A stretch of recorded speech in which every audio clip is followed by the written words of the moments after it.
Good evening. Thank you for taking the time and coming out this evening. It's nice to see such a great turnout. Hopefully you will learn things. We've been learning for the past couple of years exactly what the blueprint is going to entail. We have a structure in place that I think will be successful for tonight. If there are questions, we'll certainly give you an opportunity to have those questions addressed. So this is what the evening is going to look like. I'd like to start out with the purpose for tonight. The blueprint, previously referred to as the Kerwin Commission, really is, it's profound. And it's been going on for several years now, but now is finally the implementation of the legislation that was passed in 2021.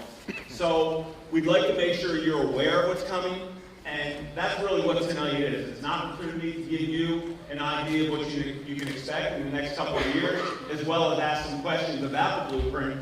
And I'll say it now because we're seeing some of the questions come in tend to be very much budget related.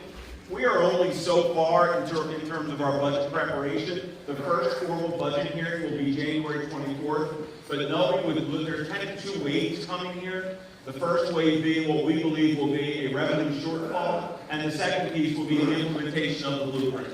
And it really is our belief, and I really think it's played out well, to get out in front of this quickly. And I will be able to share with you, as we go through the evening, some of what our sister counties are doing along these lines. There are 5 pillars in the blueprint, and we will take some time to go through each of the 5. And what is here is the structure of how we will talk about the pillar expectations, where are we now, what's next, and the challenges. And we'll kind of loop through that little rhythm for each of the 5 pillars. Afterwards, we will take some questions and some answers. So one thing, before I give you how you can access the questions, is that one of the biggest differences between the blueprint and what we've done historically is the way schools are funded. And it's really a goal to get you to see exactly how that's different. And it really becomes different starting July 1 of 2024. And with that, we are going to provide 2 different ways for you to ask questions. The first is we have a couple folks walking around with baskets, right? And you can see them back here. They're not collecting for church. Although if you want to drop some money, we'll certainly, I guess it wouldn't be inappropriate to collect money now, right? You can drop your card, and they will make sure it gets to the folks over here to my left, and they are entering and kind of ciphering through the questions to avoid duplicates, and then they will read questions. A second way, and this is pretty snazzy, and I'm not the only old person in this room, so if you're like my age, this might be new. If you take your camera, your phone, open up the camera, and just point it to that QR code, a site will pop up. Here we go. See some phones go up. A site will pop up. You just tap, and you're able to type a question into a Google Doc that'll immediately go to our folks over here, Dr. Johnson, Dr. Hammer, and Ms. Shaw over to my left. Okay? So pretty snazzy, right? We will try to get to as many questions as we can. This is being recorded live. This is being streamed live, and will be recorded, posted on our website for folks to see. And again, if you walk out of here and you have a question in the next couple of days, feel free to send me an email directly, and we'll try to get you all the information that we can. Okay, so we're ready. All right. So the history of the blueprint started out with the Kerwin Commission. It was named after Britt Kerwin, who's the chancellor of the University of Maryland. And he led a group of 25 different kinds of stakeholders who began brainstorming back in 2016, 2017. And it went on for years. And at the time, I was an assistant superintendent. We were kind of kept abreast of the kinds of things that they were talking about. And it was really designed to bring Maryland public education up to the level of some of the world-class systems that are out there. And if you look at really in the weeds of the blueprint, it is aspirational. It really tries to do some things differently. And I think that's going to be really the genesis of really what's going to be hard for some of us to deal with, myself included, to be very honest with you. Again, they compared themselves primarily to Massachusetts, Singapore, and some other world-renowned markers as it relates to public education. Again, they met between 2016 and 2019, and it became law in 2021. Okay? And so the information that we'll have here, we will have some state statutes that if you're inclined, you can actually dig into the law and see the wording of what's required, because it really is important. And there's House Bill 1300 and House Bill 1372. And again, they were passed in 2021. We did hold a community forum, as we were required to do for the State Department, to make sure people were aware of what was coming back in 2019. We actually hosted that over at the county building.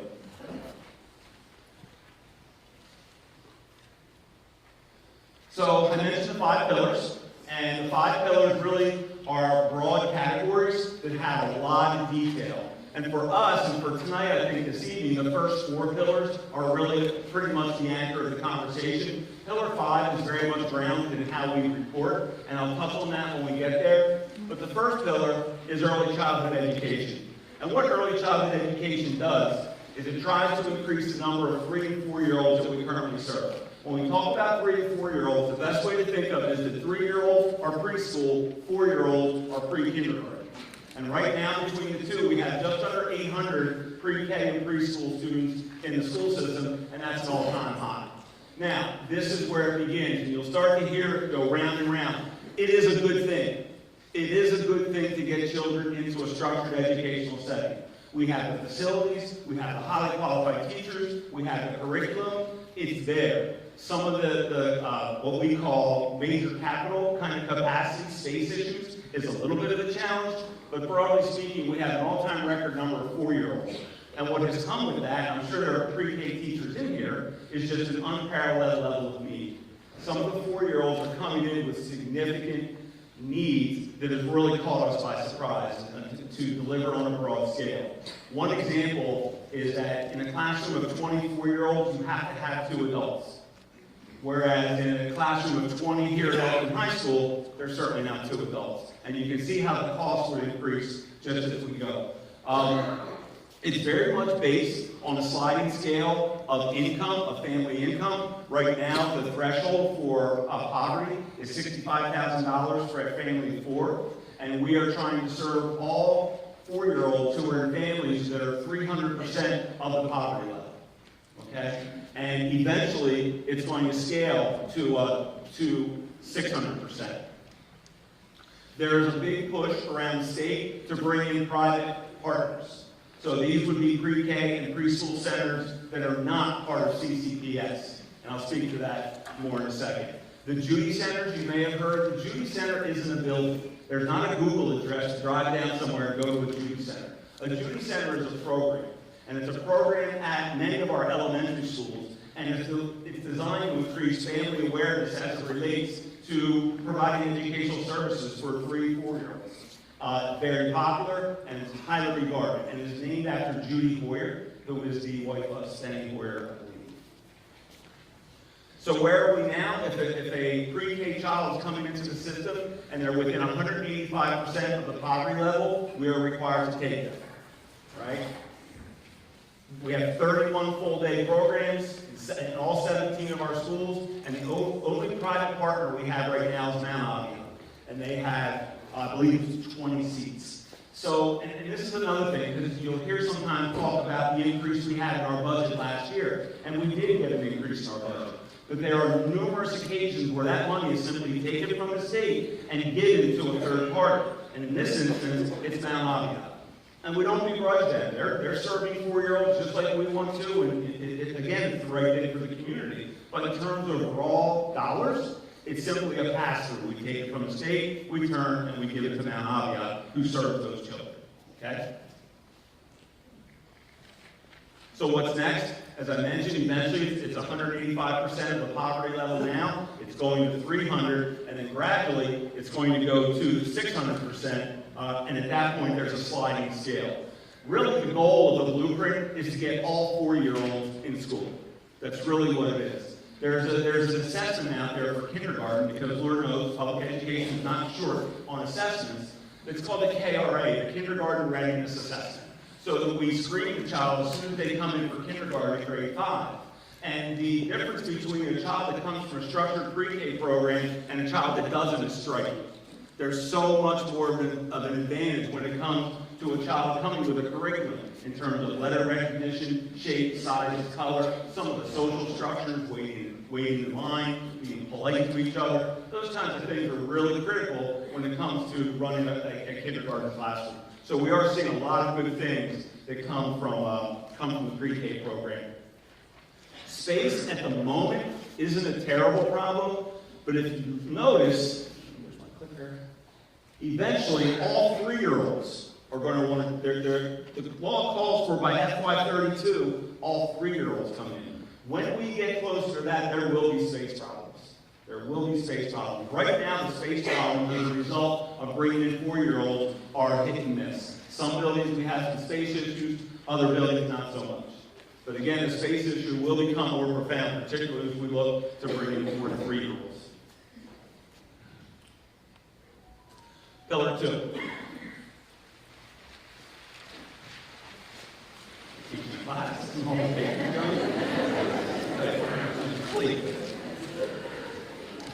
Excellent. Okay. Now we're getting somewhere. Now, Pillar 2. The hallmark of Pillar 2 really is one thing. Making the minimum salary for teachers $60,000 by July 1 of 2026. Again, what I'm saying to you is law. It's in state statute. And when we hear about changes to the blueprint, the best way to think of it is a change in the blueprint is going to require change in legislation. There are nuances that maybe the State Department could affect, or maybe the Accountability Implementation Board. They're kind of the mothership of the blueprint. They could change some things, but some of the deeper infrastructure pieces of the blueprint can only be changed by legislation. So for now, this is the law of the land. And this in particular is the biggest probably impact at the moment, although I don't think it's going to be starting next year. But right now, we're being forced to get minimum teacher salary to $60,000 a year. Now, we can disagree as to whether or not we think that's a good thing. That's really not the point. But we knew back in 2020 this was going to be what was expected. So we immediately adjusted our teacher pay scale and contract so that we could get to $60,000 by July 1 of 26. Okay? We knew that that was going to require a 3.75% increase for teachers each of the ensuing years until 26. The problem with that, it's about double of what we typically give in contracts. So right there, we're seeing a significant jump in payroll costs for the last year and the next 2. And I do anticipate that as we move into 26-27, we're going to start to see a calming of the high prices for salary increases. That's a really important thing. Because right now, for years, our salary projection number would be about $4 million a year increase. This year, it's going to be 7. Last year, it was closer to 8. So these numbers are hard for us to take right now during this time. And what makes matters worse, relatively speaking, keep in mind, 2/3 of our workforce are teachers. And the other 1/3 are our support people and our administrators. The past practice in Cecil County, and in most counties for that matter, is that all contracts are stem off the teacher's contract. So that all people are going to get 3.75%. And so again, between that and the minimum wage increase, right, it's had a total push-up effect on all salaries in public education. And I'm saying that not just in Cecil County, because we've already kind of seen a preview of some of the questions coming in. It's very much what our sister counties are facing as well. We're all seeing a huge push-up effect. There's an old saying in our business, you're either paying your people more or paying for more people. Well, this has decided that for us. We have to pay our people more. And that's coming again as a result of the blueprint. This piece here, we've met this by raising 10% over 5 years during that window. We took care of that, and there's the $60,000. There's also a credential out there called National Board Certification. And really what a National Board Certification is, the best way to think of it, compare it to a master's degree, just because conceptually it's like that. It's a license that's generated by a group, a national board, that says a teacher is at a certain level of proficiency and a certain level of excellence. And if they go through the NBC process, they're guaranteed certain levels of raises. Now, we have to have a plan to implement that for this coming July, and then it starts real the next July, okay? So what that does is things like, it gives teachers a raise who get the National Board Certification. If they decide to work in a low-performing school, another raise is there. So it's really designed to, A, incentivize incentivize teachers to attain a certain level of quality, and at the same time, entice them to work in our more challenging schools. Okay? And listen, for those of you that don't know, there's really a lot of conventional wisdom out there that our master teachers should work with the most challenging students. And it's hard. It really is hard work. And a lot of the blueprint language is really designed to entice just that, to get our outstanding teachers in our most challenging schools. Okay? So right now, currently, we have 34 National Board Certified teachers with another 110 in the process. And again, there's a $10,000 stipend that does scale up in the out years. Okay? So I mentioned as we go forward, this has to be in place by July of 25. There's salary increases every 5 years, and there's the $7,000 stipend. And currently, by the state's definition, Cecil County has no low-performing schools. And I think the reason for that is they look at low-performing schools across the state, and clearly there are some areas in the state of Maryland that are significantly more needy than in Cecil County. Funding is the biggest challenge. Notice Dr. Hamer's all caps, because funding really is.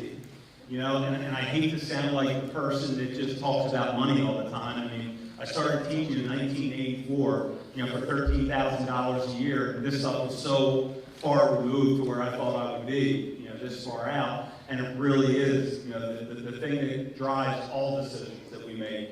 And it sounds callous to talk about that sometimes, but it is true. Money matters. And I'll say more about that as we move through this. Also, one other thing is that we negotiate. Maryland is a very heavy collective bargaining state. All employees have union contracts, collective bargaining contracts, and we have to honor our contracts, and we do honor our contracts. And I don't shy away from that. It's the right thing for the profession. I have pretty strong feelings as it relates to collective bargaining and the association and the union's history in this country, and I do think it's more of a good thing than not. So moving into Pillar 3.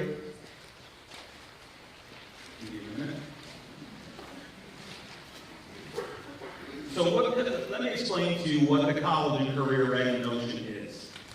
College and career ready basically wants a student to be ready for either a college or a career, if not both, by the end of 10th grade. Because when they go into 11th grade, the desire is for them to track into more of a dual enrollment college track and begin to take college classes during their junior year, or pursue a CTE, Career Technology Education, right? A certification in nursing, biomedical, welding, electronics, all the programs we have at the School of Technology, and we have many programs here. For instance, we started a Teacher Academy of Maryland program here at Elton High School this year. So there's a lot of options for students, but the goal of the CCR is really to fork a student. If I had to criticize, when I was 15, I wasn't ready for a college or a career. And maybe I'm the only one in the room like that. But I do have some concerns about that for many students who just come and they're here and they're not giving anybody a hard time, they're enjoying their teenage years experience, and let's face it, and I would argue more boys than not, develop differently. And that's probably the polite way of putting it, right? And so I do think, I would like something that is all-encompassing, catches every child kind of thing. So, as you can see here, we have right now about 400 students going to Cecil College that are our 11th and 12th graders primarily, and that is all paid for. You can see down here, 45% of the graduates will complete an apprenticeship by 2023. I was talking about, in some instances, we are basically a pass-through agency. We received $1 million this year, and we are just passing it through to Susquehanna Workforce so that we can have job coaches in all of our secondary schools, probably beginning within the next few weeks. I mentioned that we have right around 400 students at the college. If you don't know, Elton High School is home to one of our early college academies, and we have approximately 25 seniors graduating each year from Elton High. They graduate with their high school diploma as well as an associate's degree. And again, it's really good stuff for the students and the families. It comes with a price tag. Okay? So I think one of the biggest takeaways I have for the blueprint so far is that, you know, let me put it this way. For years I thought the blueprint was going to be in addition to. It turns out it's instead of. So we're being asked to spend our money differently. And that is really, you know, it's going to provide a challenge for us. But there is a lot of good things, a lot of good opportunities for students. Coming over to where are we now? I mentioned the workforce with our job coaches. Our apprenticeship opportunities are going to grow, as well as CCR pathways for students depending on which track they want to follow. TSI is transitional supplemental instruction. It is primarily after-school tutoring for early learners, and that money will phase out over the next couple of years. Right now, we get just under $2 million. Here again, we got a big chunk of money last year. $2 million of it has to go to TSI tutoring. We can't buy new teachers to support class sizes at, that's just a year, for instance, or Rise in Sun Middle School. Okay, so much of the money we got is earmarked, and it has to go to certain things. We're hoping to grow, again, to increase the number of students who do get the opportunity to go to college, and again, starting them early, which is really a good thing. We have a number of different success stories of our students. One went to University of Tennessee out of Elton High School, and she's pre-med, and she was a junior at the age of 18. So it really pays dividends for some of our students. The $567, we get that per student. And again, it goes to these things that I mentioned. Okay?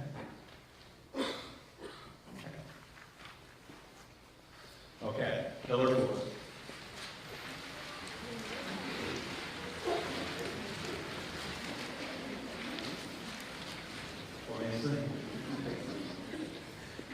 Okay. Pillar 4 requires us to use our money in a very prescriptive way to support special education, compensatory education, and English learners.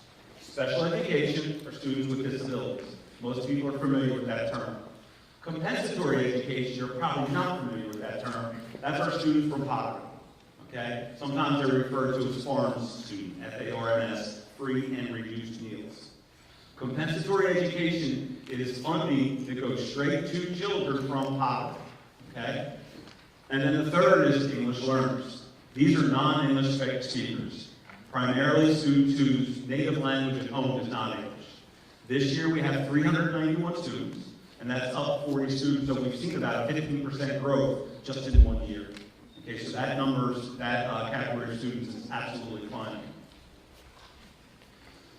The goal is to expand community schools. Okay, so as it stands right now, Holly, Hall, Thompson, Gilpin, and Elton Middle are community schools. They receive separate funding for certain things.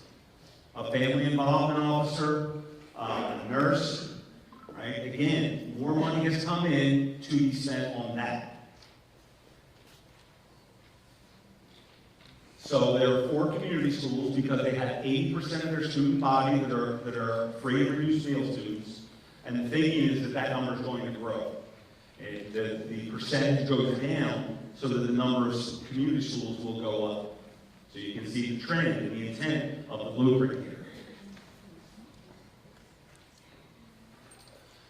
So beginning July 1st, this coming July 1st, there's going to be a significant change in the way we fund our individual schools. Okay? Basically, it is a requirement that 75% of the funding follow the student into the school. Now, this is extremely different and has huge implications for all of us.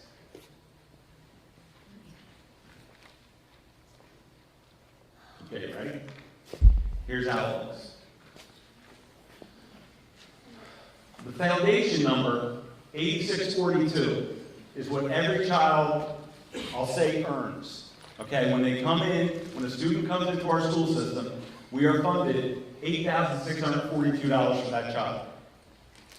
If the child is from poverty, there's another $7,519. These dollar values are arbitrary in the fact that they're given to us from the State Department. Okay? If the child is an English language learner, 8,642. And if the child has a disability, 7,951.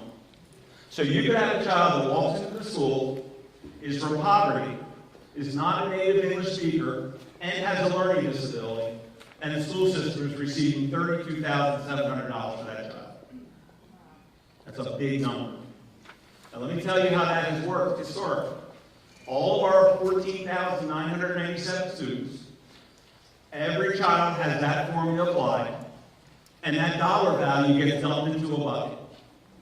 And the board office will take, okay, here's $10 million for Elton High, $10 million for Rising Sun High, $9.5 for Northeast, right? Perryville, $8.5. It would depend on size and need to a point. So that is what's changing.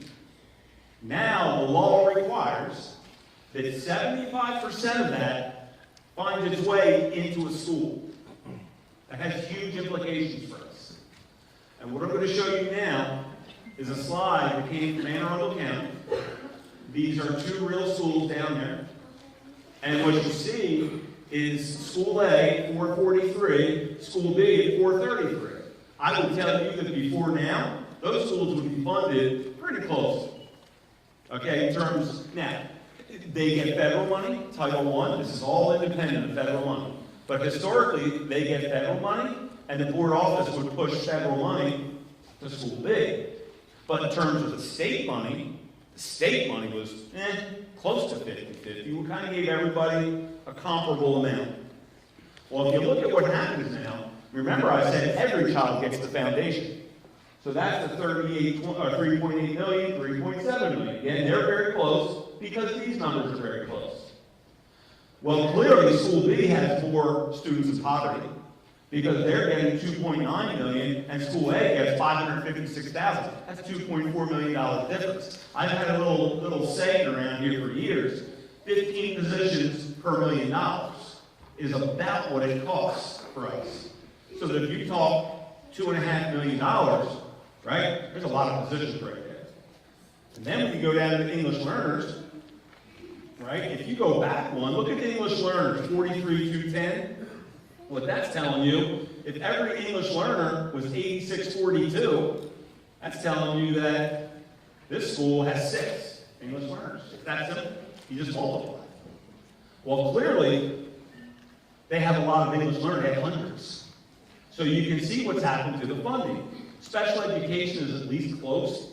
Pre-K is kind of in the same ballpark as well. So let's focus just on the English learners in the compensatory education.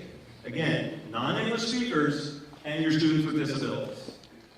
The difference is staggering, okay? So if you look, historically, you see the 4.9 million and the 9.8 million, that's 14.7 million. And if you divide that in half, each school would have gotten about 7.3, 7.4 million.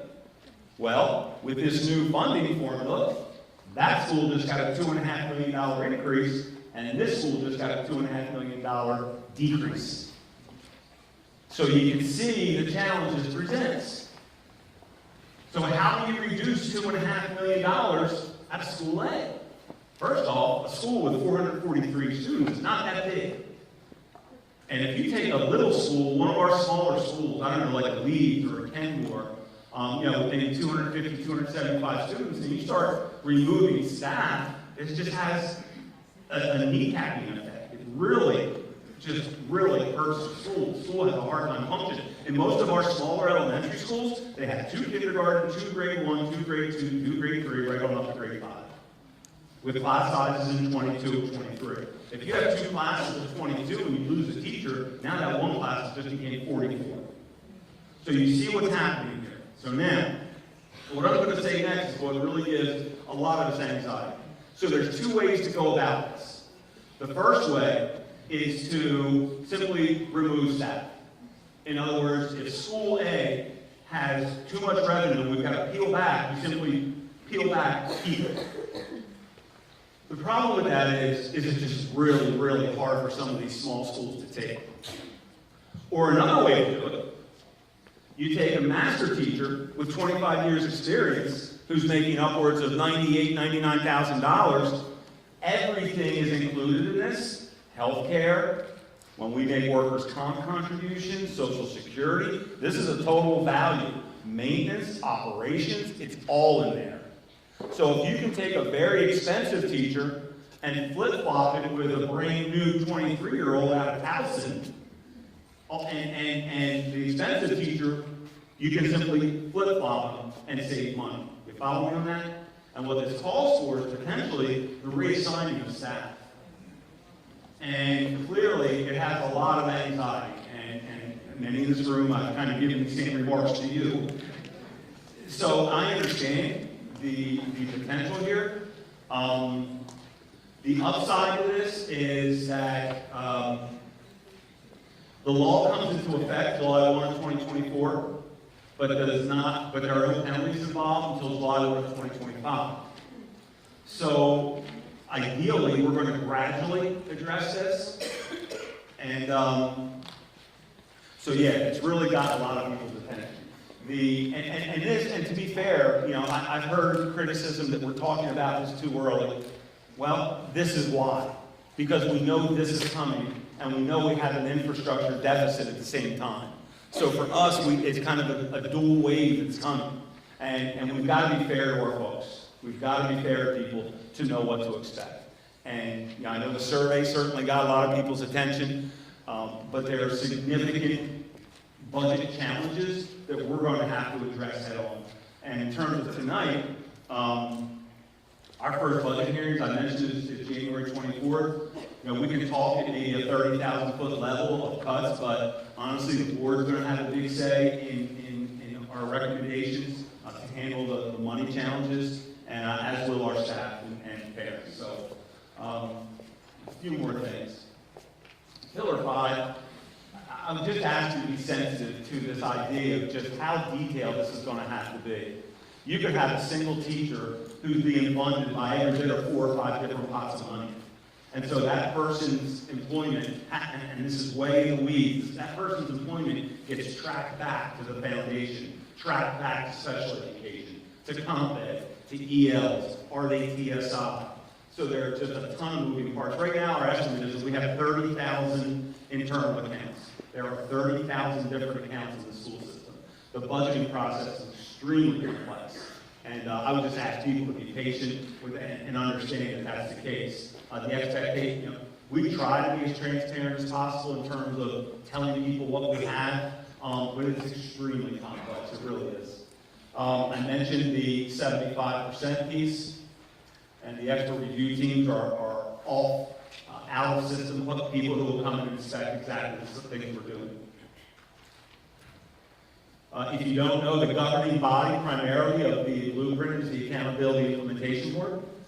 The State Department for Education, we work for them, if you will. The Board of Education is really overseen by the State Board of Education. Sometimes I think folks think we are accountable to the county government.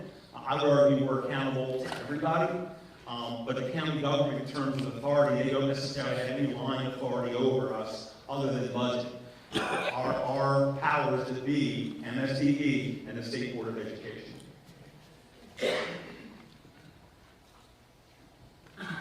And again, we submit new planning annually, and again, it's inspected pretty closely by but the things I've shown you really are the lion's share of the changes that are coming. A couple other things I want to put this up. If anybody's interested, these are the different state statutes, and we are going to post this on our website, this whole presentation for any of you. So you can see the different targets of funding, if you will: foundation, poverty, English learners, special ed, pre-K. This is the supplemental tutoring, college and career for kids that have dual enrollment, and concentration of poverty in community schools. So basically, the vast majority of the money that we get now is targeted for one of these destinations. Traditionally, we would get money from the federal, state, and local. This would be the board office, if you will, and we would distribute it to the different areas. And now what's happened is the federal money is out of the equation when it comes to this. all state and local money is now broken down by these areas I just talked about. Even the county contribution. This year, right now, the county government is contributing $88.5 million to the school operation. That money has all been earmarked for us to know what will be coming. It'll be earmarked again next year. Next year we have to honor. It was targeted this year just as an FYI, to kind of get us ready. But yeah, things are very much changing. So I want to give you an idea, broadly speaking, of how the school system is funded. So what I want to point out, two things. I want to point out Worcester County down here. Worcester County, $20,736 per student, and $5,000 comes from the state, $15,000 comes from the local. Got it? So the county is a whole lot more than the state in Worcester County. Worcester County is the wealthiest county in the state because of Ocean City. You got it. Okay? The poorest county in the state is Somerset. Look at the way they're funded. $17,000 from the state and only $4,100 from the county. Okay? So it's my speculation that if you look at what's happening with the blueprint, the counties that are very wealthy or very not tend to be near the top of funding. Okay? And the rest of us fall in line down here. So there's a tiered amount that the state gives you based on your county's wealth. For years, Cecil County has been either 15th, 16th, or 17th county as it relates to wealth. Okay? So, the closer these numbers are 50-50, the closer, that's a mid-level wealth county right there. And I believe St. Mary's is very close to being mid-level, right? And here's Cecil. We're about 2/3, 1/3. About 2/3 of our funding comes from the state, 1/3 comes from the county. And again, we are a little south of average, a little on the poor side of average. And again, these are FY23 per pupil. It does not include federal money. This does not include federal money. Okay? So that's FY23. It's the latest data that's available. And this is from DLS, Department of Legislative Services. And we believe the FY24 dollar values will be available shortly after the new year. This does include federal money, and this is this year. Okay? These are the total dollar values for the 4 sister counties. Cecil, Calvert, St. Mary's, and Wacomico are often referred to as the mid to small counties. And we all have in the 15,000 student range. And we're mid to small. If we were in Delaware, we'd be the biggest counties, or the biggest school systems in the state. But you can see, this has federal money. And if there were a soulmate in education, it would be us in Calvert. Calvert and Cecil are very close. We have about 100 students fewer than they do, maybe 150, and they're a little wealthier than us. But Cecil and Calvert are close. So I guess the point I'm trying to make is the differences between these two. Somewhere in Calvert County, they're having a town hall forum too. They're being asked to do the very same, we're being asked to do the very same things they are, with upwards of, what is that? $35 million less.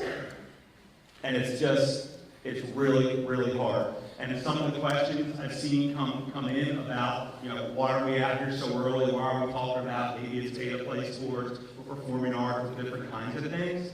It's because the money situation is that bad. And, that kind of speaks for itself. Wacomico actually has fewer students than we do. By about 150 fewer students. Now, St. Mary's, to be fair, is about 2,000 students bigger than us, and they have an air base, I believe, in the county, and that generates some revenue.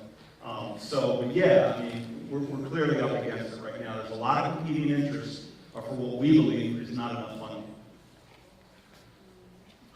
So, with that, if you have some questions, jot them down on your,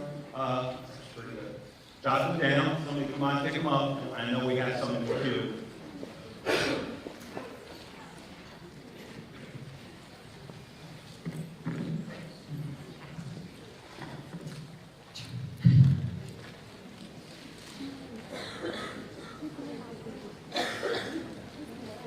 Good evening. My name is Ms. Shaw.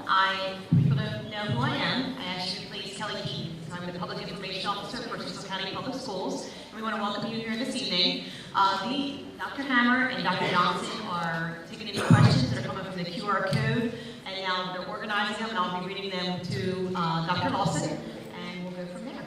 All right, so starting with question number 1. It has been suggested that kids will need to pay to play sports, which you were just talking about. In our struggling economy, how does this help them be successful in school and life when so many won't be able to afford to play? So pay to play is not uncommon. I shouldn't say that. The notion's been out there for a while.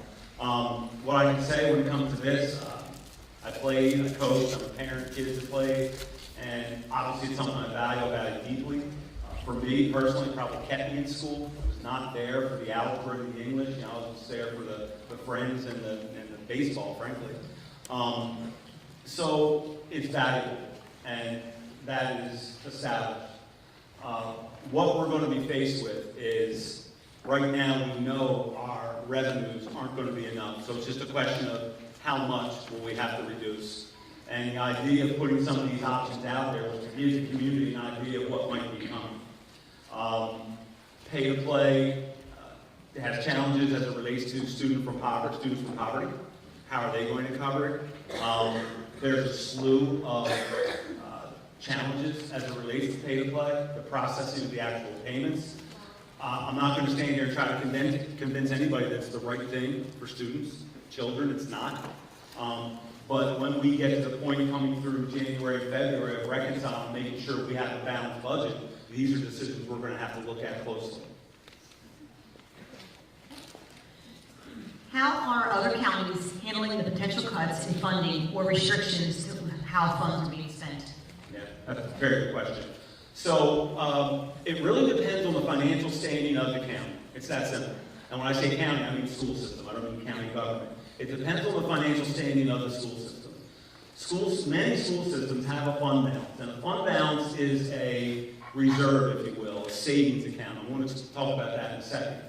But one thing that's worth pointing out is that everything we're being told right now is that if we were to see money above maintenance of effort, that money can be used to offset the reductions in the schools that have their revenues reduced. Right? Remember I showed School A? The School A's of the world are out there. And the preliminary numbers we've looked at, we have 18 to 19 of them, and maybe 9 or 10 schools that would gain. And so money we get above maintenance of effort right now, the CFOs and the State Department are saying that money could be used to offset some of the reductions at the schools that are losing resources. Okay? So that's a really important piece. And I also want to talk about fund balance. So people question why we have a fund balance. I'm just going to add a 45-second explanation. I think it does make some sense. We get $88.5 million from the county. We get monthly payments from them, right? Once a month, for 12 months, we get whatever 88.5 divided by 12 is, right? That's like 7 and change, 7.5, 7.6. So we get that, okay, from the county. The state gives us about $135 million. They break that up into 6 payments, and we get a payment every other month. We have to time the money coming in and the money going out, just like we all do when we pay bills. We have to time that money so you don't have cash flow problems. Every payday, Cecil County Public Schools spends about $7 million a year. So the recommendation to have a reserve there for cash. Now, if we have unassigned fund balance, we will certainly look at using that for next year to buffer some of the pain, knowing that it's one-time money. All of us who make mortgage payments, you know, you can make a mortgage payment from a savings account. You can't do it every month, or you're going to run out of savings. And so that's a lot. That's conceptually what we deal with. Did I answer that question? Okay. Who's stressed? The only thing is $7 million for pay periods, isn't it? Pay cycle, yes. Pay cycle, not a year. You said a year. I said per year? Yeah. No. Yeah, it's a little more than that. Last Friday, $7 million went out the door. Thank you. You're welcome. Every pay period, $7 million. Okay? Thank you. You're welcome. What power does the county have to increase the school budget to help alleviate these issues? What can the Board of Ed do to increase increase the MOE so Cecil County will not remain the lowest funded county moving forward? So MOE is a math calculation and by a formula from the state. And we know right now the tentative maintenance of effort number for next year will be 87 million and change. Everything I'm saying right now is absent legislation. So legislation could come along to change things this coming legislative season. That absolutely could happen. Do I think it's going to happen? I'm not terribly optimistic that they're going to do much tinkering with the blueprint. But back to the question, maintenance of effort is calculated by the State Department, very similar to the formula I showed you. Okay? And so the way our budget process works is that we send a budget to the Board of Education, approves the budget during the month of February. By the end of the month, it goes to the county executive. She submits her budget to county council by the end of March, I believe it is. So in terms of raising maintenance of effort, the Board of Education has no power to do that. They cannot do that. How are we funding the 3.75% raises required for staff with a projected deficit? Will there be reductions in administration? What about teachers who fail to perform? So, three-part question there. Yes, in terms of reductions with administration. Remember I mentioned you're either paying for more people or paying your people more. We have to honor these 3.75% to get to Pillar 2, the 60,000. So if we can't pay as many people 60,000, we pay as many as we can. I hope that makes sense. We can't reduce their pay per contract and per state law now. Okay, so certainly we will, look at it. Right now, it amounts to anywhere from 5, 6, 7% reduction across the board. And we've been consistent over the last several years in terms of reducing administrators. Wherever there's a reduction, wherever there's a reduction to be had, we will reduce. In terms of poor performing teachers, we have a teacher evaluation process in place. It's actually pretty strong, and we honor that process. That's what we're required to do. There are a few blueprint implementation partners, experts throughout the state. Who are you working with at the county and state level to ensure your implementation of blueprint is successful? And if you're not working with someone, when do you plan to start? We are, and our blueprint coordinator, Mr. Wes Zimmerman, just left his seat. Oh, there he is up there. Who's our blueprint contact, Wes? We just brought him on. Heather Sowers. Heather Sowers is our blueprint expert, paid for through the state of Maryland, and she is our primary contact on all matters related to blueprint, and she just came on board last week. This is more of a comment, but okay. $60,000 is not a competitive wage growth compared to industry for STEM for a bachelor's, master's degree. Compare it to GS 7911 track, government mathematician starts at $53,000 and will be at $78,500 in 2 to 3 years with better benefits and less behavioral issues with coworkers.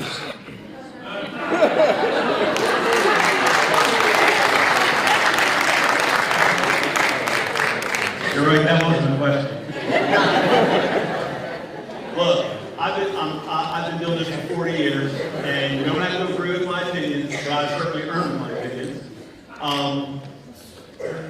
When you talk to a 19-year-old about going as an undergrad to Towson, University of Delaware, to be a teacher, implicit is that when that person does that and completes the process, they're going to be able to make a living and raise a family and do those kinds of things. And if anybody remembers the number I gave as the poverty level for a family of 4 is $65,000. And so we have got to, and here's the thing, we're not the only game in town. We're not the only game in town. We have Newcastle County, which is about 4 miles that way, in the same size as Anne Arundel. They hire teachers by the hundreds, and people know that. And so we have to maintain our salary. We get reports every year to show how competitive we are. We are competitive. We don't lead the way, but we're competitive. To start this school year, this is important, we had 2 teacher vacancies. 2. Appoquinimink had 80. Christina School District had upwards of 100. We had 2. because we treat our people right and we're competitive with our salaries. We don't have to lead the region in salaries. We simply have to be competitive. And that's been what my cry here for several years. And again, it's for the health of the community, and the kids, and our teachers. It's just the right thing to do. And yeah, so your coworkers, that's another conversation. If salaries are or have gone up significantly, why did residents get a property tax refund? Why are school programs possibly going to be cut? So I really can't speak to the property tax refund. I asked you to be this interested in our budget as we move into January, please. We will do everything we can to show where the money goes, how it goes. And again, if people disagree, we've done an in-depth analysis of the staffing compared to Wicomico, St. Mary's, and Calvin. And right now, we have the fewest number of full-time employees compared to those three counties. So to say we're overstaffed, in terms of administrators, of the four, we're the third lowest. There's one county, Calvert, I want to say, has 9 fewer. Wicomico has upwards of 100 more. And so you can say, here's a frustration I have. Sometimes if people don't know what a person does at Booth Street, they think it's not valuable. That's simple. It could be the most intense accountant behind closed doors, grinding every day to balance the books and report properly. But because nobody knows what she does, people think she can be cut. And it's simply not fair, too. Now, if somebody's there in the middle of this person's job and says, you know what, that's redundant, that can be cut, I'll listen to that. But if you're not real sure what a person does, it doesn't make their job meaningless. And we definitely run into that. There is a lot that goes on behind closed doors. We are a self-insured healthcare provider. And it's the cheapest way to do it. So when people make claims, they get processed by us. We are a self-insured school system. And if you think about that, that's a lot. It's $40 million. And so it's just an intense amount of work goes on. We can show the leadership team used to be upwards of 10 people, it's now 6. And and I don't want to saying that much, but know that every time we get an opportunity to reduce, we do. Last year, 2 leadership team members retired. We replaced them with 1. And so we're always on alert and on guard for those kinds of reductions whenever possible. Funding over the past 4 years has increased $46 million, but there is talk about funding shortfalls. Is there more of an increase in expenditures? If so, where are those expenses, and why is there discussion of cuts to long-funded programs such as fine arts? That $40 million was increased, that has to have COVID money in there. The COVID money was really a short-term thing. And listen, there's some second guessing of hiring our people with COVID money. First off, it's what kids need. It is what kids need. They need that much more than hand sanitizer and plastic desk guards and anything else. They needed people. And that's how we provided services, by giving them people. That's one thing. The second thing is COVID money cannot be saved. COVID money has to be spent by September of 2024. We are not at liberty to say, oh, we got this federal money, let's tuck it away for a rainy day. We could not do that. We had to submit a plan, and it had to be spent on time across the board. And we will stand by the way we spent our COVID money. And it was the right thing to do at the time for the kids. If we didn't have the COVID money, these budget challenges we're having would have been here 2-3 years ago. Did I answer all that? Okay. If we reduce classes available to our students, will this hurt chances for student success? What are the potential cuts to fine arts and sports programs? So fine arts and sports will be cut no more than any other program. Okay? We're not going to single out a certain particular program and look to butcher it. That's just not going to happen. Okay? I want to make sure everybody's comfortable with that. Do I see us cutting back across the board? Absolutely. That is what's going to happen. Read that question one more time. If we reduce classes available to our students, will this hurt their chances for student success? So right now we have a high school task force meeting, and they've been meeting for the better part of the last 2 or 3 months, and they're looking at steps to include reducing the number of credits needed to graduate.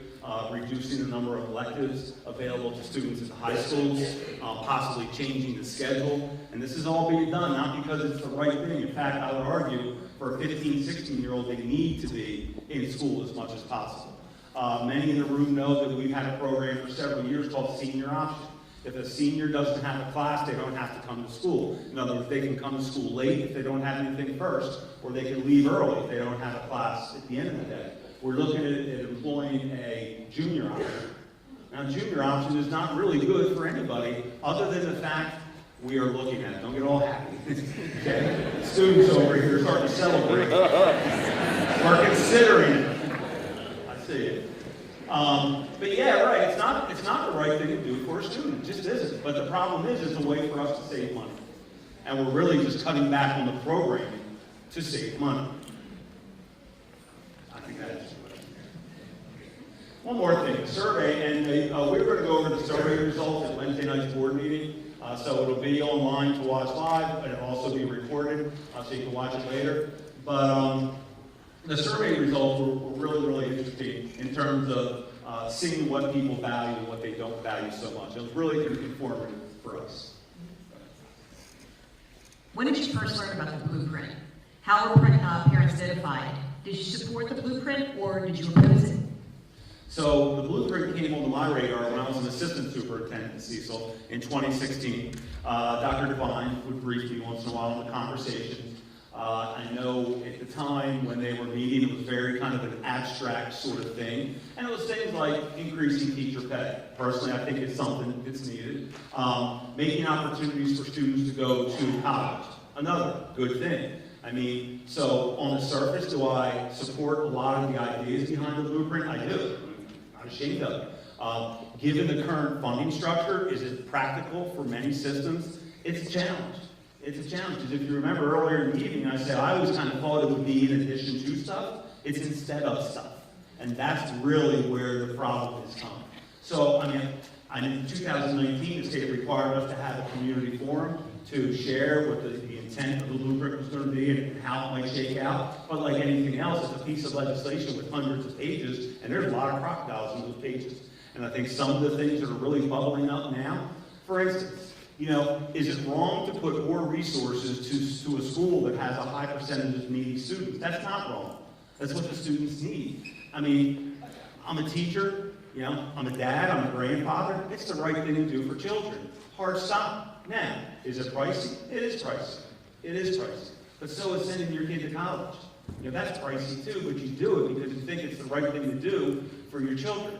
And that's kind of where I am on this. To me, it's the right thing to do for kids. I have some concerns with certain kinds of kids. But be that as it may, it comes with a price tag. And I think now we're having to reconcile, is it worth it? And what's really hard is that it's law now. It's law. And the idea that, well, you know, you supported it, we didn't have the money, so now you got to suffer. You know, that's tough for me to reconcile and really come to grips with. You know, Cecil County is part of the state of Maryland, and it was passed as law in 2021. And so now we are in the process of trying to implement it as best we can. How can parents and community members volunteer to help in schools as tutors and mentors?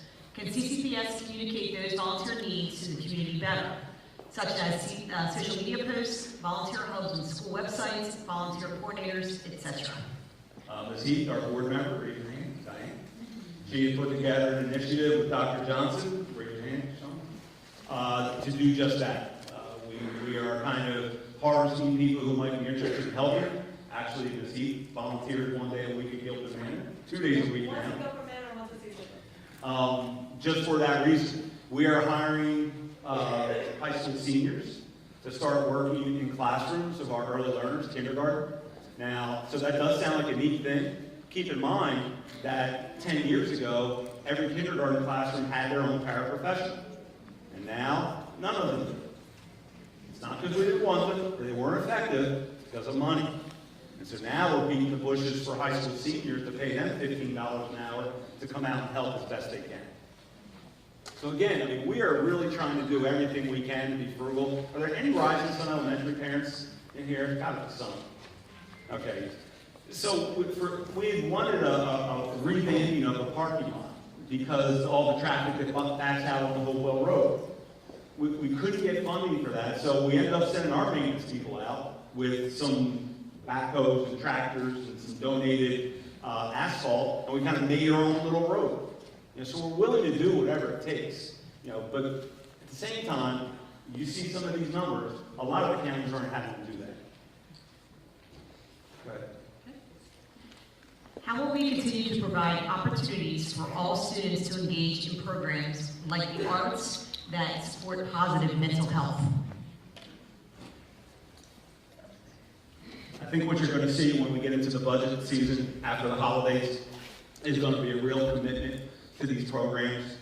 And when I say this, the programs are outside the traditional instructional day. When I say the instructional day, I typically mean math, science, social studies, and a lot of times world language. But we know how important the arts and the athletics are. So you're going to see a commitment on the part of the board to not give them any more cuts than anything else is facing. You know, in the back of my mind, I kind of have a doomsday scenario of what, to give you an idea of where we are. I've given direction to the leadership team to have 3 models of budgeting ready. One that has $5 million worth of cuts, one that has $10 million worth of cuts, and one that has $15 million worth of cuts. So they're currently working on all 3 scenarios. And again, they know that no one program is going to be affected any more than another. Okay. I'm going to address a question that you don't have to answer, but someone had asked for all the stakeholder names for the Kerwin Commission. We're going to put that as part of the presentation. So. Sure. Okay. And the actual, so on that question, there's the Kerwin Commission. That's the group of people who generated the law, the legislation. And then there's the Accountability Implementation Board. That might be your better go-to if you want information. If you're looking to speak with the people who came up with this, I think that ship may have sailed. You can try. But yeah, I think if you're looking to a governing body, if you will, of the blueprint, that's the AIB. And we can get the names on all of them both. Why does the blueprint support school choice? If schools aren't achieving, shouldn't families have choices about where the child attends school? So, let me say this. I am you've heard of a rescue dog? I'm like a rescue choice administrator. I spent 25 years in Newcastle County, and I've watched what school choice has done to Newcastle County. And anybody that's close to that situation know what has happened. You have schools that were proud for generations. William Penn High School, Dickinson High School, McCain, Brandywine, Concord, Christiana, Glasgow, Newark, right? They're all proud, comprehensive high schools with deep traditions. Most of those schools have been targeted at, they're now classified as dropout factors. You know why? School choice. So those of you who want to talk about school choice, we should tee up a debate tonight. Because all school choice does is make the haves and the have-nots. When I was at the University of Delaware, I wrote my dissertation on school choice. Okay? All it allows people to do, it takes Newark Charter, and they draw a 5-mile radius. It's not even a radius, math people, it's a quarter, because it backs up with just this little loop. And they skim kids off. And if the kid's not successful, guess what? They have that parent conference. And how do I know that? It happened to my niece. Okay? You know what? Your child might not, this might not be the right place for you. Okay? So maybe we'll find. So that is what happens with school choice. I can go school by school by school around Newcastle County. I think, this is my opinion, it's been an absolute failure. It's been an absolute failure, school choice. So, maybe, just maybe, the free market isn't the answer to every single thing under the sun. These schools have deep community meaning. Deep meaning. And it's one of the things I like about Cecil so much. Children that grow up in Perryville, they grow up with their friends, they go to Perryville Middle, Perryville High, and there's that tight cohort. I live on a street in Newark, and I will tell you, when my children were in that theater, no 2 kids went to the same school. They were all over the place. Callaway the Arts, Wilmington Charter, Newark Charter, St. Mark's, take your pick. You will not find an ally in me with school choice. I'm sorry. So there. Sorry, I mean, it just strikes a nerve. I don't buy it. I don't buy it that it's successful. You know, I just don't buy it. If you want to, okay, so here's the thing. Walk into a 4-year-old classroom and watch the little 19 4-year-olds running around, adorable can be. You want to know the number one indicator of those kids' success? Their mother's education level. Okay? You will find no research out there that controls for parent education level and parent income that shows that choice schools do better than non-choice schools. So that's really where I find. All choice does is suck resources from traditional schools and they go to other schools. I feel pretty strongly about school choice. Sorry. I see mention of additional AP and college readiness in the focus of future work, but elementary schools' GT programs are already lacking, and there are no additional services for middle schoolers. When will gifted and talented services be fairly treated as part of special education?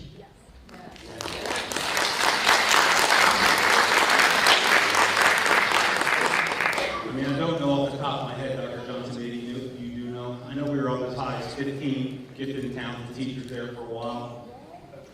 We're down to 12. Yeah, and I mean, you know, I'll go back to it again. We're trying to protect that comprehensive instructional experience. I will say that when a student gets to middle school in their honors classes, they are prepared for AP when they come out. Now, does that mean that should absolve us from giving them enriching experiences at elementary? It does not mean that. But what I'm saying is our kids come through our regular curriculum and they are ready for AP classes. I believe that. Are the pre-K students attending Mount Aviat paying tuition to Mount Aviat as it is a private school? If so, is this double funding? We don't know. No, they're not, or we don't know. They are not. If they're a pre-K program, they are not paying tuition. Very good question. This is lengthy. The diverse teachers portion of Pillar 2 often seems to get left out, and with the demographic changing across the county, what are your plans to build a more diverse teacher and staffing pipeline so that you can not only attract but retain a high-quality educational staff and leadership team to take our education system to a higher level? What is CCPS doing to retain teachers in addition to bringing in new hires? So there's a lot to that question. I'll tackle the end first. I think we do a really good job of attracting teachers and keeping them. I mean, the numbers bear that out. We were the top of the state in terms of retention last year. In terms of grooming new underrepresented teachers, it's a challenge, really, across the entire region. I think we are small enough that we can kind of handpick and do it at a granular level. In terms of programs, the biggest step we've taken is putting a Teacher Academy of Maryland program here at Elton High School, trying to attract African American minority teachers. Because I'm confident once people come here and stay, they stay. And we can bring them into administration as interested in those kinds of things. It is really, really a difficult lift right now. I will tell you, all school systems are struggling with this. But I am proud of what we're doing, for sure. My son had to take an online AP course through a Florida program because a certified teacher left his school. What is CCPS doing to retain AP instructors at all schools? So AP, you know, there's a special training that's required for teachers to teach AP. We identify teachers. Teachers come in, they take the coursework, particularly in math and science. It can be difficult to find and keep advanced placement teachers. But we have had success. If a student is being asked to take an AP course remotely, I'll say, online, a lot of times there might not have been enough students in the school to warrant an actual section. For instance, if you're going to run AP statistics, you want 10, 15 students, or there's not enough to make it run, so to speak, of a high school principal.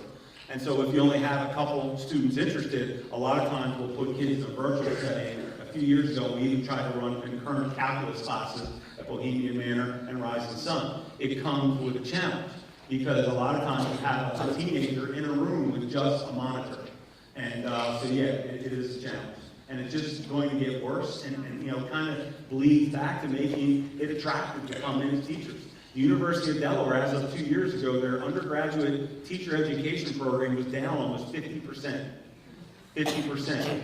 William Penn High School, last year, all math students were taking math online. All of their 9th grade math students were taking math online. Okay, virtual kind of stuff, because they didn't have the certified teachers to come into the classroom. I mean, a lot of what we're talking about all fits together. To do this right for young people is not cheap. It's not cheap. And it's hard to convince some folks sometimes. You have to make it worth somebody's while to come and commit to a school system and give you 30 years, and to do it well. Because if you don't, they're going somewhere else. And any of you that supervise people in an HR perspective, you know how hard it is right now to keep employees. And again, that's why I'm particularly proud of the way we keep our people. But I worry 5 years down the road, 10 years, what's the next generation going to bring? There's got to be an emphasis in the community on education. And it's hard. I'm editorial. It's hard. But here's what makes it hard, is because people, we're all, our nature is that when we give something, we want to get something back, right? It's real reciprocal like that. I did this, I should get this back. It's really hard with education, because when you give something to help a 4-year-old or a 5-year-old learn how to read, he's not reading Shakespeare next summer. It takes years. It takes years. It's like planting a tree.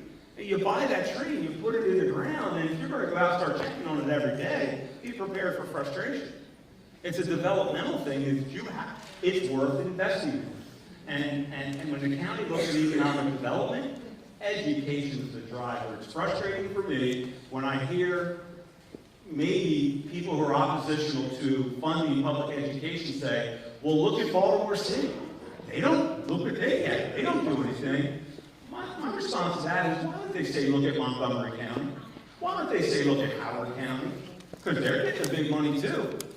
No, instead, some cherry picking goes on by saying, look at one of the most impoverished cities in America, and we're going to use that as the benchmark. No. There's plenty of counties out there that are well funded, that generate high quality kids.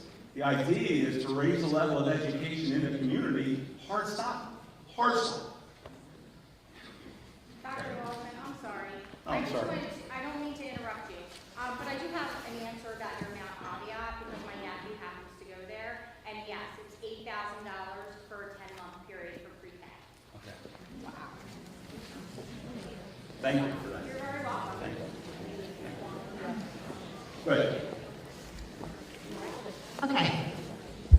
The ECA is impractical for students outside of the Elkton and Perryville high schools. Will this program be extended to each of the high schools instead of expecting the students to commute to Elkton High School or Perryville? ECA is a great program. If it's a talking point in the presentation, then why is the program not open to every student that qualifies for the program?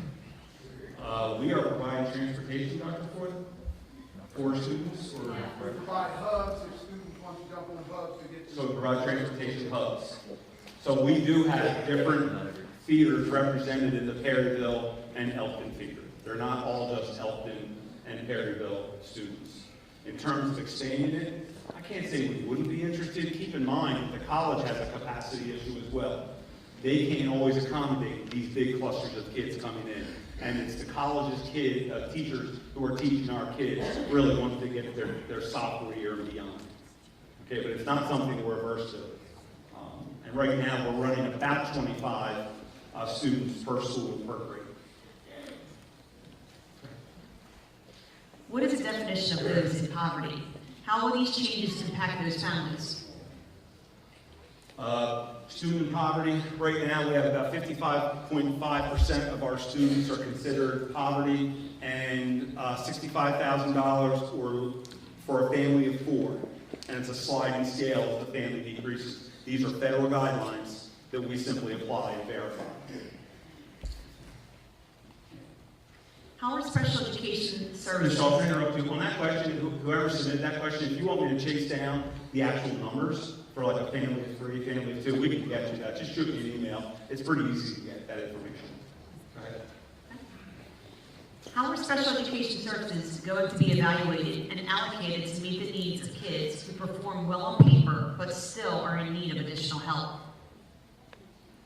Well, I mean, that we really leave that kind of stuff up to the IEP team. I do have a level of frustration with the funding in special education in Maryland. To give you an idea of what Delaware does, basic, intensive, and complex. The IEP team decides what level of need the child is operating at, and then the funding follows the child. So funding with a basic level of disability, that's to say, the child only needs speech therapy.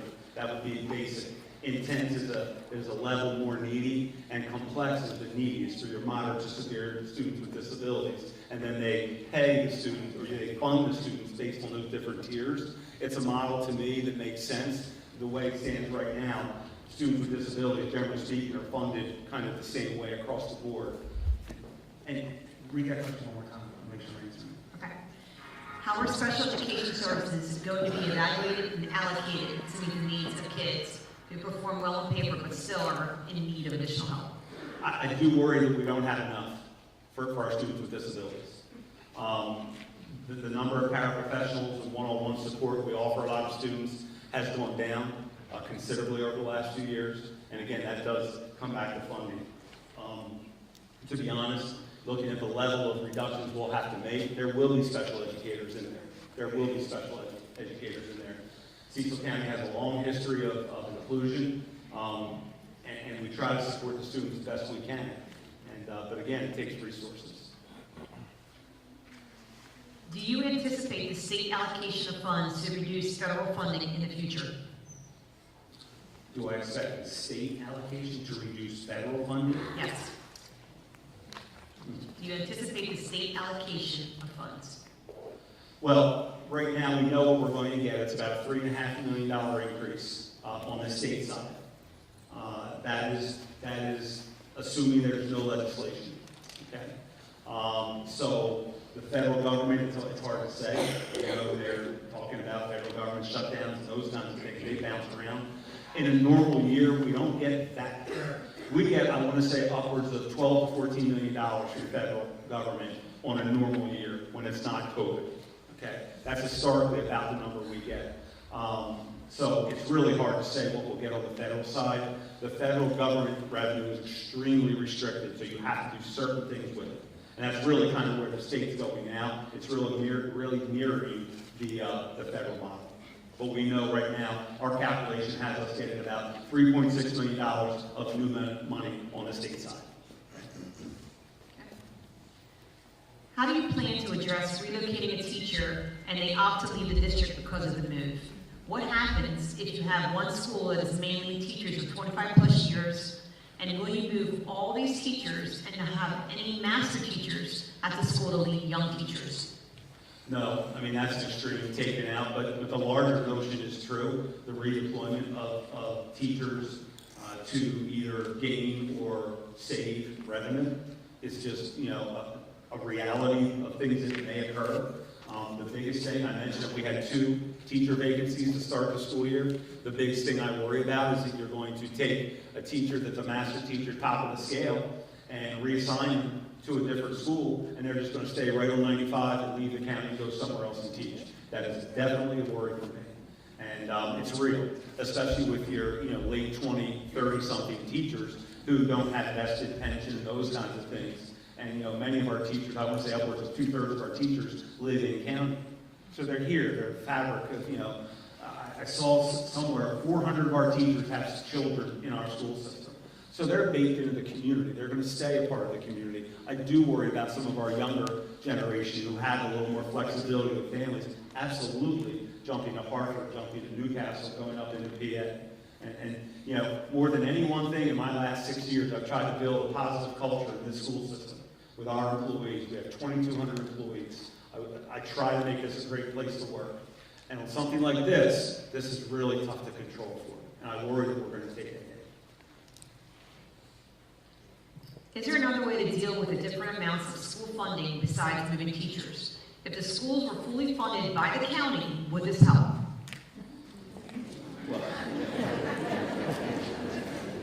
So, and as yes.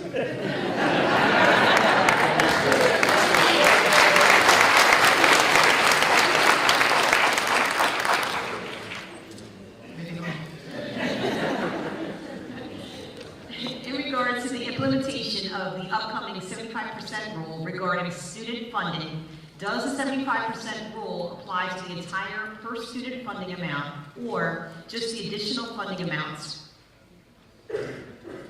The entire student amount, if I understand the question correctly. Yes, 75% has to go to that school. The other 25% is what everything else, will use that 25%, whether it's administration, but basically, schools are going to budget by maintenance department, by custodians, by everything, with the exception of transportation. It's the only thing not included. And so when we get to a point, we're going to have to operate all administration, all administrative support, whether it's business services or human resources, within that 25%. Why can't students of ESL, special education, and compensatory education services be spread around the county instead of concentrated in community schools? Might help us equalize budgets around the county. That's not the first time that's come up. I've kind of given this talk to pretty much all schools in the last few weeks, and that's come up a number of times. Redrawing feeder patterns, I should say, is within the board's purview always. Keep in mind that right now, 55% of the students in the school system are considered from poverty, so that's a lot of students. Starting to cherry pick certain neighborhoods to go to certain schools, especially, you don't want to grab a family from Cecil and send them up to Bayview kind of thing. The 5 rivers in this county are real. It's a real issue, and it's because of the 5 rivers that we have 5 or 6 very small elementary schools. A little piece of trivia for you. The single most expensive school in terms of per pupil expenditures is Bainbridge Elementary School. Okay? Nobody ever gets that trivia question. When I ask, which school has children that are most per pupil, turns out it's Bainbridge. And the reason is they have a fairly established teaching faculty, so they're on the pricier side. There's an assistant principal, a nurse, a guidance counselor, and when you take all that and add it up and divide it by a fairly small number of kids, it comes out to a lot per pupil. And so what I'm getting at here is the fact that we have a lot of these smaller schools, because of the geography of Cecil County, really does give us some challenges. The placement of our non-English speakers, there's 391. That is a model. When I was a principal in Wilmington, that is a model. We had 180 non-English speaking students in my middle school, and we have all the county's Spanish-speaking students. So there are some models out there. The only caveat I would put out there with that kind of model is transportation can really be an issue because you're busing kids all over the place now. And so, so whoever tossed that question in, it's being talked about. Our current county government most likely will not provide additional funding. So what is the plan you currently have to seek funding from other sources? What about Hollywood Casino and Great Wolf Lodge? Pillar 4 is geared towards workforce, so companies in Cecil should want to buy into the educational system. Can outside sources help us with the funding? So outside sources, that comes up a lot. Right now, the biggest donation we've had from a local business was York Properties. And it was $100,000 for 4 years, $25,000 a year. Generous, unbelievable. It's going to School of Tech. We love the School of Technology. That's all great stuff. But think about that number I just threw out there. The biggest one we've ever seen is $100,000. And we're talking $257 million budget. So the philanthropic generated contributions towards schools tend to not be of the scale that we need. And honestly, not really even close. Doesn't mean we don't try, but we're talking $257 million. Is there a cap for how many students can be in a classroom? How big could the classes actually become? No, there is no cap. Big. On the survey, you will see about half the community is worried about class sizes, and even half the teachers are worried about class sizes, and half aren't. It's consistent with what we see. Class size, it depends. You go in some schools, it's a serious issue. Other schools, not as much. But no, there is no contractual limit on how many students we can put in a class. What I'm doing tonight, the superintendent of Carroll County did in her county last spring, and she's estimating mid-40s in some of her high schools in terms of class sizes. That is Carroll County superintendent estimate, okay, just to be clear. But yeah, it's real, because what's going to happen is, once we get past the new year and are more firm in our numbers, we're going to be able to show schools, this is how much revenue we expect you're going to gain, and this is how much revenue we expect you may lose. And for some of these schools, they're going to see a reduction to the extent that the only thing we can do is reduce the number of teachers in the building. Now, you can get it by flipping an experienced teacher with a non. That will help some. That's not going to solve everything. There are going to be flat-out teacher reductions in some of the schools. And so that will increase class sizes. And I want to be really clear about that. Dr. Johnson, speak. We have a series of questions coming in right now about Mount Aviat. Is it okay if I take just a moment to answer that? Clear that? I don't want to leave without accurate information. So we are required under Blueprint to pursue a 50-50 partnership. Ultimately, 50% of the seats in the county for 4-year-olds should be provided by the school system and 50% by private providers. Cecil County has one private provider, that's Mount Aviat Academy, and they enter into an agreement with us annually.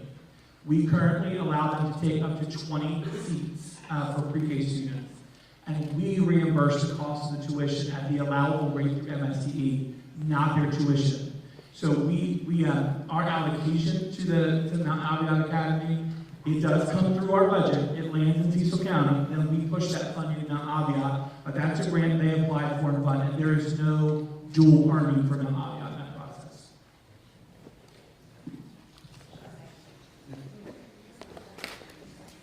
Is that it? That's it. Are we all finished with questions? No. Sorry, bud. Okay. We're getting there. Go ahead. Okay. What about a 4-day school week to reduce busing, maintenance, Now, heating, you know that came and from costs? students. That's a student who wants a 4-day week.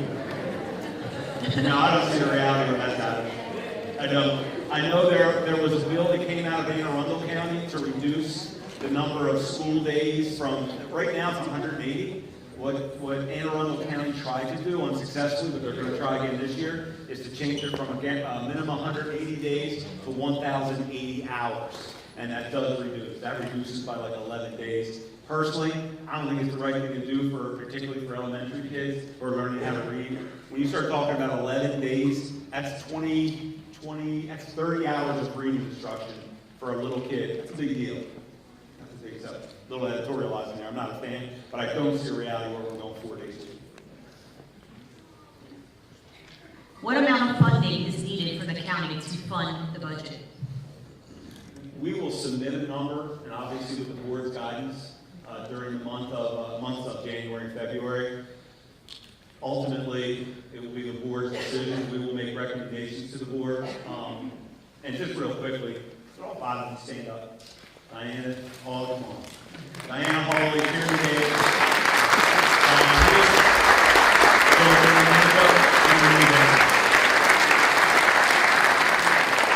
So I just want to thank these folks. Well, first off, they're my boss, so I always want to thank your boss. But seriously, I mean, they do a lot, and there's a lot of time involved, a lot of headaches, and, so thank you. But ultimately, the board will take a recommendation from us, from me, and they will approve a budget that we think is responsible. So I don't want to put a dollar value on that right now. But I will say this, to meet raises this year, we know we need $7 million. Okay? We know we're getting $3.5 million more from the state. So right there, we're upside down, 3.5. We know we have an ESSER grant upwards of $12 million and a LEAD grant upwards of 4 expiring. So that's another $15–16 million that we're going to be short. So now you can see, the anxiety. But again, please, I hope we have this level of, attention and interest as we go through January, February, because we could need all the ideas we can get. Are there guidelines from the state to support a mandated minimum of exposure to the arts, etc.? Will CCPS honor those requirements? Yes and yes.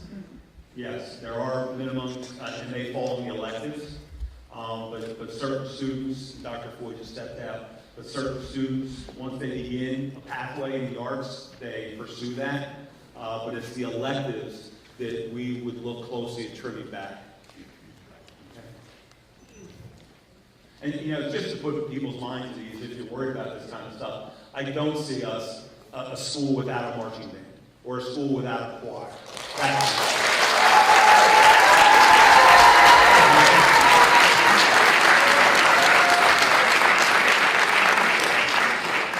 I'd drop it out there earlier in the evening if I knew it was there. Getting the ball line, so you know it was there. Go ahead. Does the school system converse with the county about increasing revenue to meet blueprint demand? Why so much speculation on deficit with no talk of increasing revenue during this presentation? How many counties in Maryland fully fund their school district?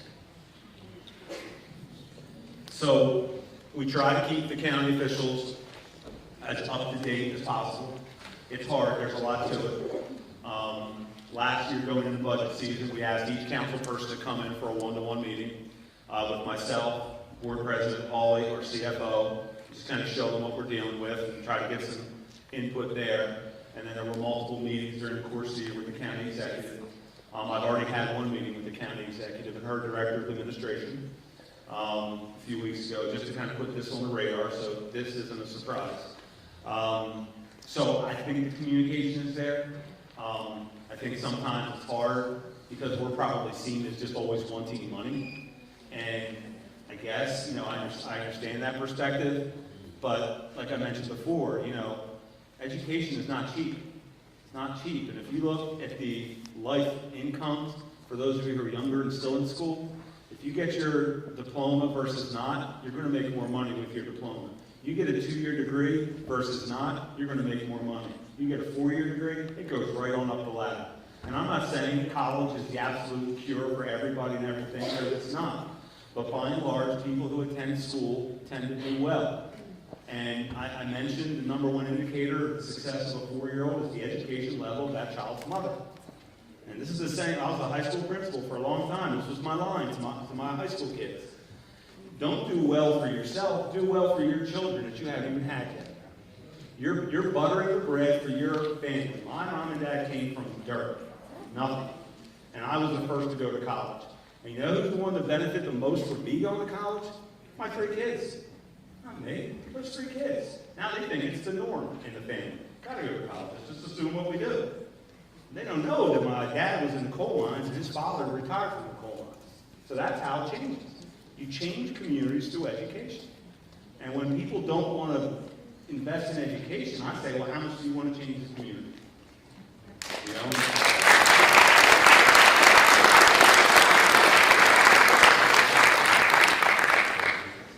By reducing the graduation requirements, how are you preparing our students for college or a career?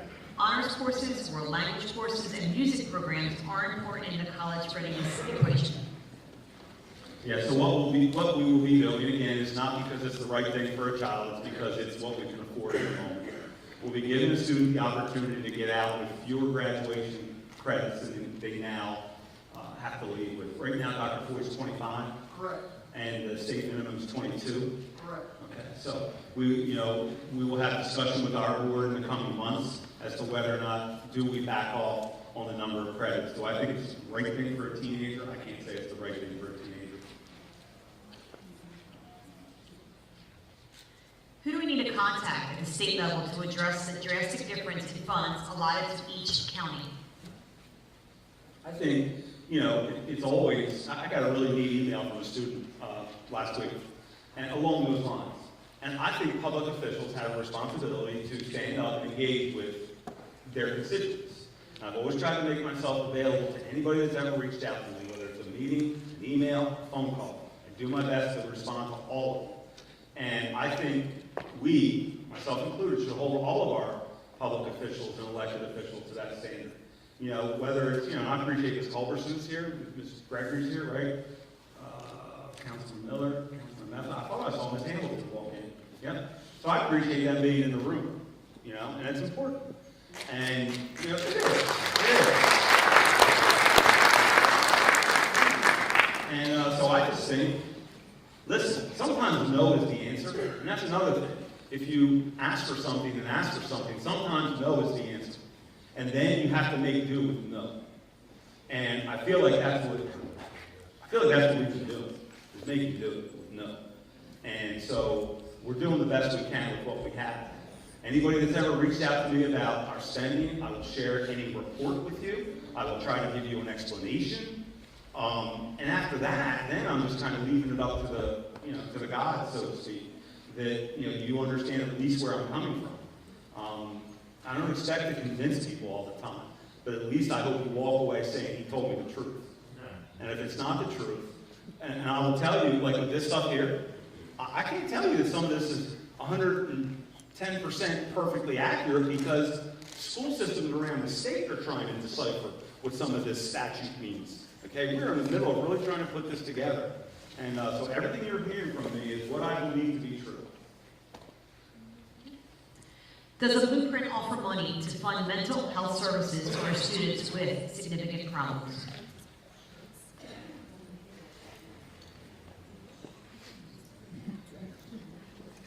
He wasn't listening. Yes, I was.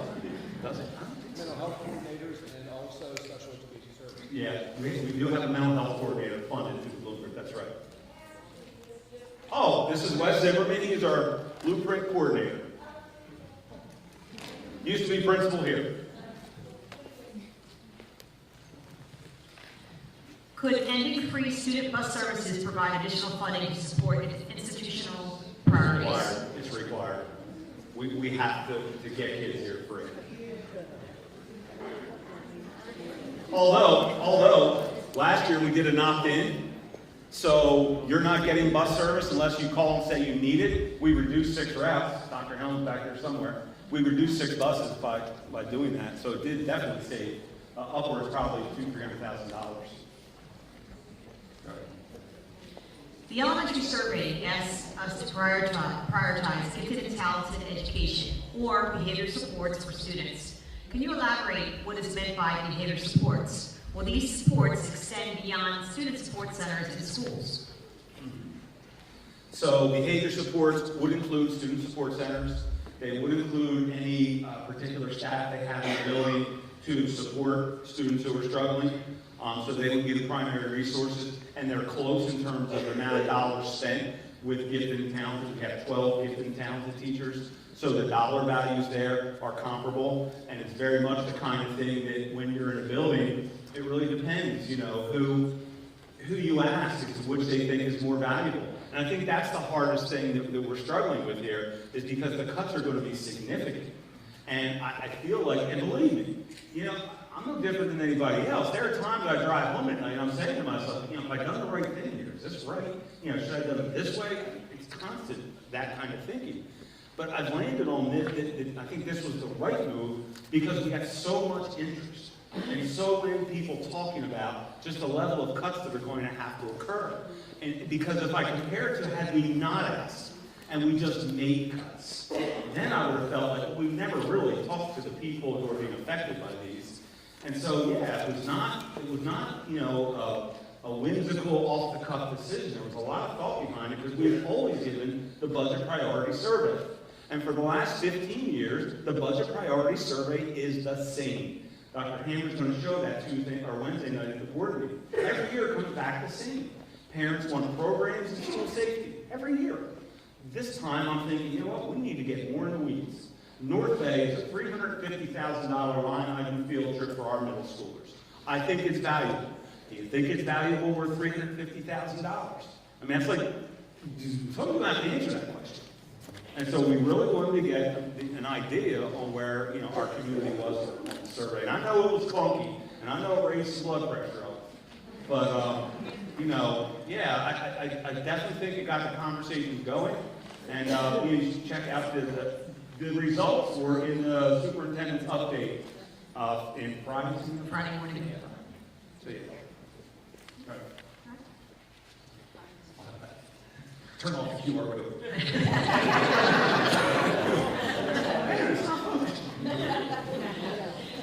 What are the ramifications if we don't meet blueprint requirements? What are the ramifications if we don't achieve state testing standards?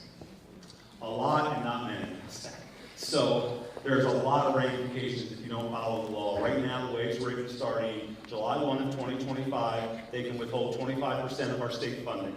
Okay? So 25% of 135 million, better known as like $33 million, they could kind of hold back on us.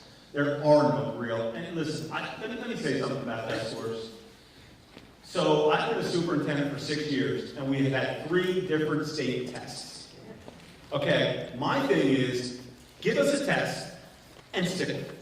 Tell us what it is and stick with it, and watch what we do with it. Don't keep changing the stupid test. That's my thing. Just say, these are the standards we're going to assess, and we will nail it. Right? We will nail it. And you are going to see a college and career ready marker for students with GPAs. So if a student earns a certain GPA, they'll be deemed college and career ready. You ask any college faculty person around, they will tell you that a student comes in with a good GPA is going to do well in college. We know that's the case. And so we do expect next year GPAs to start counting for students to be college and career ready. Okay? You said schools have deep community meaning. So do the staff who choose to work in those schools and be part of the community. How will you offset this effect on community if staff movements are required due to funding? I got an answer for you on that. It's against my biggest fear. It's going to eat away the culture of this school system. This school system is special. It is. Spent 9 years as a math teacher in one district, 13 years as administrator at Wilmington, and then I came here. So it sounds like I bounced around a little bit. Not really. I spent like a decade in a spot. Cecil is different. Anybody in here that's been affiliated with another school system knows you have a different school system here. All I'm asking is that you appreciate it. Just appreciate what is here. Our English language arts scores in grade 10, I want to say we're 8th in the state, 9th in the state. They're not supposed to be. Because demographically, we're 15, 16, 17. Great things happen in this school system every single day. And I'm just asking people to appreciate it. And I think, and if you don't believe it, please make an arrangement with an administrator. I'll help you. Go see a school. Go sit and watch. Good things happen in these classrooms. And I do get defensive sometimes because I know what happens in the classrooms. And right now, let's face it, come on, right? It's a little political these days to jump on public education. Am I right? Now, this is not right. This was not like that in 2005 or 1993 or 2010. This is a fairly new dynamic. All of a sudden, public education is the worst thing going. But when you go start talking to families, you go sit and watch classrooms, you know that's just not the case. Please explain fully funded. Fully funded by state required formula and fully funded by the Board of Education budget request. The difference in the wordplay. What counties in the state fully fund their schools? Well, you said the wordplay. Fully fund, if somebody says fully fund and they mean they made maintenance effort, well, it was fully funded in a way that was legally required. So I would take a look. I think that might be where that question is going. If you're asking me what is fully funded is honoring what the Board of Ed asks for. That's fully funded. Fully funded last year we asked for $5 million above maintenance, we asked for a $5 million increase above maintenance of effort. Okay? $5 million is not the sun and the moon. we thought that was the number needed to take pressure off of class sizes. So my answer to that question, fully funding, is giving what the board asks for. If the board were to ask for 25 million, don't be ridiculous. That's not going to happen. But 5 million in these times, I don't think is success. Other counties, do you know any information about other? So, to my knowledge, we're the only county in the state right now that's been maintenance of effort for 3 years in a row. That's one thing. To my knowledge, there's another one out there I'm certainly open to investigate. I want to say there are probably upwards of 4 to 5 that are maintenance of effort right now. Carroll County, one of the most conservative counties in the state of Maryland, funded their school system at $10 million above maintenance of effort. St. Mary's, another very similar to Cecil kind of county, $8 million above maintenance of effort. So it is happening. It is happening in places. And I do think, in the world of the pendulum swinging, I do think you're starting to see it swing back to supporting public education. I do. Did that answer the question?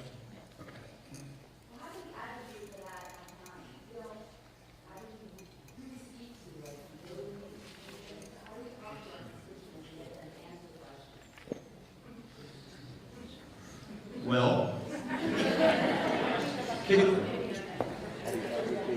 there are plenty of folks in the room that have experience. Make your voice heard to the people. Oh, I see.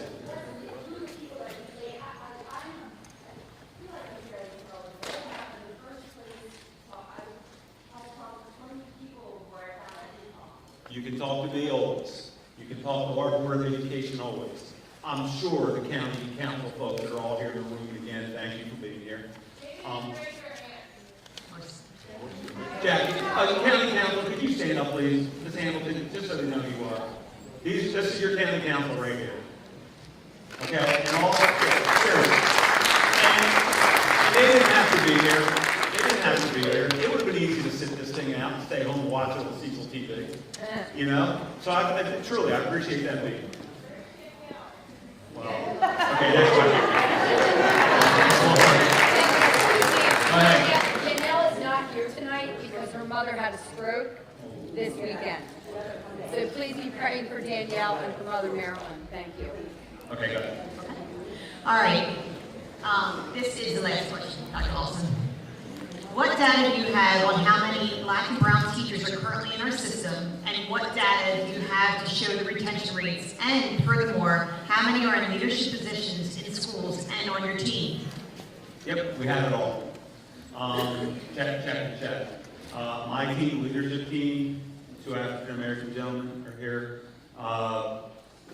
Overall, I'm more pleased with our administrative underrepresented populations. Our teachers are tougher because I really believe once we get folks in, we keep them.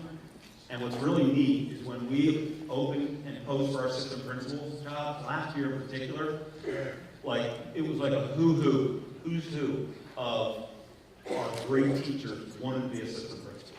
And that is really a good thing for a system. And whether or not you know this is that it's year 14 when a teacher with a master's degree makes more per day than an assistant principal. Okay, so it's a step 14 when that happens. So we need to make sure our pay, and I have pay scale data for all levels, all areas of the region, and we lead in nothing. But we're not bottoming anything either. So my job and my goal is to keep us competitive with everyone. And so we do that, and we treat our people professionally, you keep your people. But anybody that wants that information in terms of our minority breakdown and underrepresented populations and administration teachers, we have all that. In fact, we have to report it each year to the state. That's the last one? Last one. I'm not going to answer any more questions. Guys, thank you very much. Thank you, everyone.